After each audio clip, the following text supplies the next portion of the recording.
नमस्कार, आपका स्वागत है। दोस्तों, इस दुनिया में जिस किसी भी मनुष्य ने जन्म लिया है उसका यही प्रश्न रहा है कि क्या उसका भविष्य यानी उसका भाग्य निश्चित है या उसे बदला जा सकता है। अगर उसका भाग्य निश्चित है तो कर्म करने की क्या आवश्यकता है, या अगर भाग्य अनिश्चित है तो कर्म करने से क्या उसे बदला जा सकता है। कर्म में विश्वास करने वाले व्यक्ति और भाग्य को अपरिवर्तित भविष्य मानने वाले व्यक्ति का विश्वास कई बार डगमगा जाता है कि क्या भविष्य को बदला जा सकता है या नहीं। तो इन सभी प्रश्नों का उत्तर हमारे सनातन धर्म के ग्रंथ गरुड़ पुराण में मिलता है।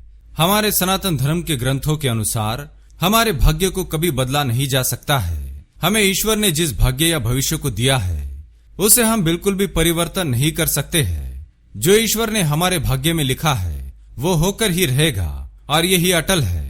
रामायण में रावण का श्री राम के द्वारा मारे जाना, यह वाल्मीकि ने रामायण में सैकड़ों वर्ष पहले ही लिख दिया था। वह कंस का श्री कृष्ण के द्वारा मारे जाना, यह एक भविष्यवाणी थी। इसे कंस ने बदलने की अनेकों कोशिशें की, परंतु वह असफल रहा और अंत में भविष्यवाणी के अनुसार श्री कृष्ण के द्वारा कंस का अंत हुआ।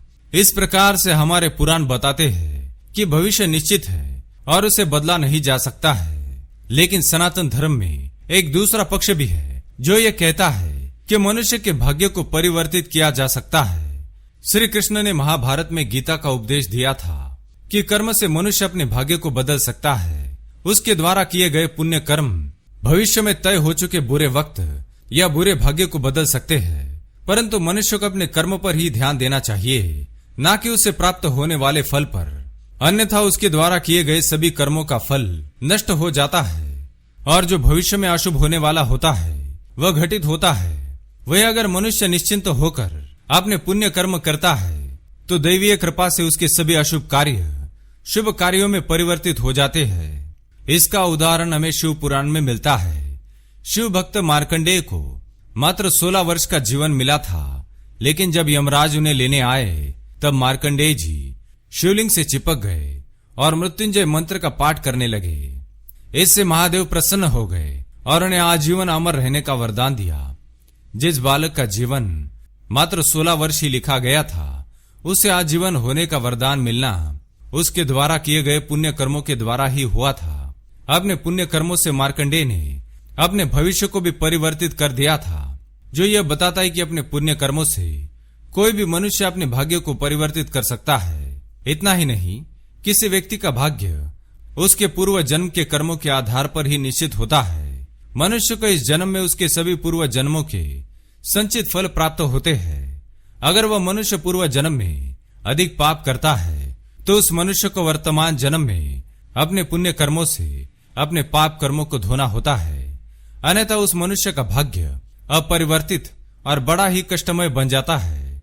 जो मनुष्य मात्र एक जन्म से अपने भाग्य को नहीं बदल सकता है उसे कई जन्म लेने पड़ते हैं। इस सब के अलावा प्रत्येक मनुष्य का भाग्य उसके वर्तमान समय पर अधिक निर्भर करता है कि वह वर्तमान समय में किस प्रकार के कर्म कर रहा है।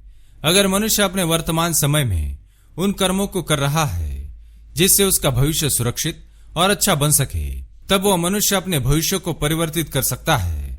अन्यथा अपने वर्तमान समय में बुरे कर्मों या पाप कर्मों को करके वह अपने भाग्य को नष्ट कर डालता है। इसलिए मनुष्य को अपने वर्तमान समय में अधिक से अधिक पुण्य कर्म करने चाहिए ताकि उसके पूर्व जन्मों के संचित कर्म समाप्त होने के पश्चात भी उसका अच्छा भाग्य बन सके। चाहे रावण हो या कंस, उन्हें अपने बुरे कर्मों का फल मिल गया था। वही मार्कंडेय की भविष्यवाणी में उम्र मात्र 16 वर्ष थी, लेकिन अपने पुण्य कर्मों से उसे पूर्ण जीवन प्राप्त हुआ। अतः महाकाव्य और पुराणों के आधार पर यही कहा जा सकता है कि भाग्य कर्म का फल है। जो जैसा कर्म करता है उसे उसका फल वैसे ही मिलता है। तो दोस्तों, उम्मीद है आपको ये जानकारी अच्छी लगी होगी। वीडियो को लाइक करें, कमेंट में जय श्री कृष्ण लिखना न भूलें, साथ ही चैनल को सब्सक्राइब करें। आप सभी का धन्यवाद।